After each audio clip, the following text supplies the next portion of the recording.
अक्लमंद हंस एक बहुत बड़ा विशाल पेड़ था। उस पर बीसियों हंस रहते थे। उनमें एक बहुत सियाना हंस था, बुद्धिमान और बहुत दूरदर्शी। सब उसका आदर करते ताऊ कहकर बुलाते थे। एक दिन उसने एक नन्ही सी बेल को पेड़ के तने पर बहुत नीचे लिपटते पाया। ताऊ ने दूसरे हंसों को बुलाकर कहा, देखो, इस बेल को नष्ट कर दो। एक दिन यह बेल हम सबको मौत के मुंह में ले जाएगी। एक युवा हंस हंसते हुए बोला, ताऊ, यह छोटी सी बेल हमें कैसे मौत के मुंह में ले जाएगी? सियाने हंस ने समझाया, आज यह तुम्हें छोटी सी लग रही हैं। धीरे धीरे यह पेड़ के सारे तने को लपेटा मारकर ऊपर तक आएगी। फिर बेल का तना मोटा होने लगेगा और पेड़ से चिपक जाएगा। तब नीचे से ऊपर तक पेड़ पर चढ़ने के लिए सीढ़ी बन जाएगी। कोई भी शिकारी सीढ़ी के सहारे चढ़कर हम तक पहुंच जाएगा और हम मारे जाएंगे। दूसरे हंस को यकीन न आया, एक छोटी सी बेल कैसे सीढ़ी बनेगी। तीसरा हंस बोला, ताऊ, तो एक छोटी सी बेल को खींचकर ज्यादा ही लंबा कर रहा है। एक हंस बड़बड़ाया, यह ताऊ अपनी अक्ल का रौब डालने के लिए अंटशंट कहानी बना रहा है। इस प्रकार किसी दूसरे हंस ने ताऊ की बात को गंभीरता से नहीं लिया। इतनी दूर तक देख पाने की उनमें अक्ल कहाँ थी। समय बीतता रहा। बेल लिपटते लिपटते ऊपर शाखों तक पहुंच गई।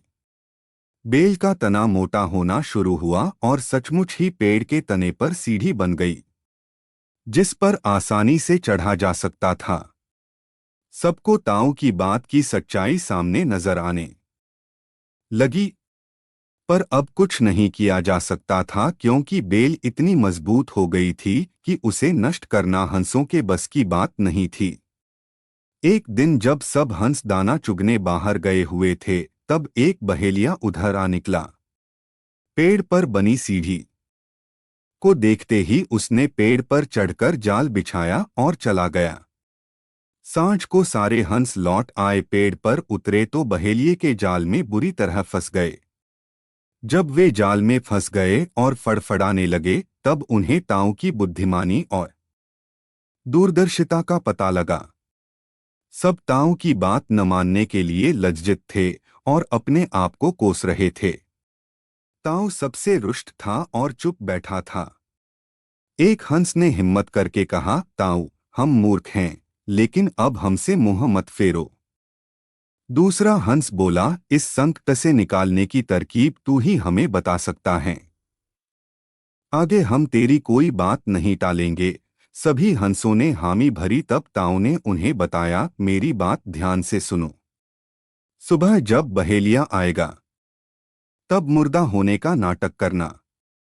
बहेलिया तुम्हें मुर्दा समझकर जाल से निकालकर जमीन पर रखता जाएगा। वहां भी मरे समान पड़े रहना। जैसे ही वह अंतिम हंस को नीचे रखेगा, मैं सीटी बजाऊंगा। मेरी सीटी सुनते ही सब उड़ जाना। सुबह बहेलिया आया। हंसों ने वैसा ही किया जैसा ताऊ ने समझाया था। सचमुच बहेलिया हंसों को मुर्दा समझकर जमीन पर पटकता गया। सीटी की आवाज के साथ ही सारे हंस उड़ गए। बहेलिया अवाक होकर देखता रह गया। सीखा, बुद्धिमानों की सलाह गंभीरता से लेनी चाहिए।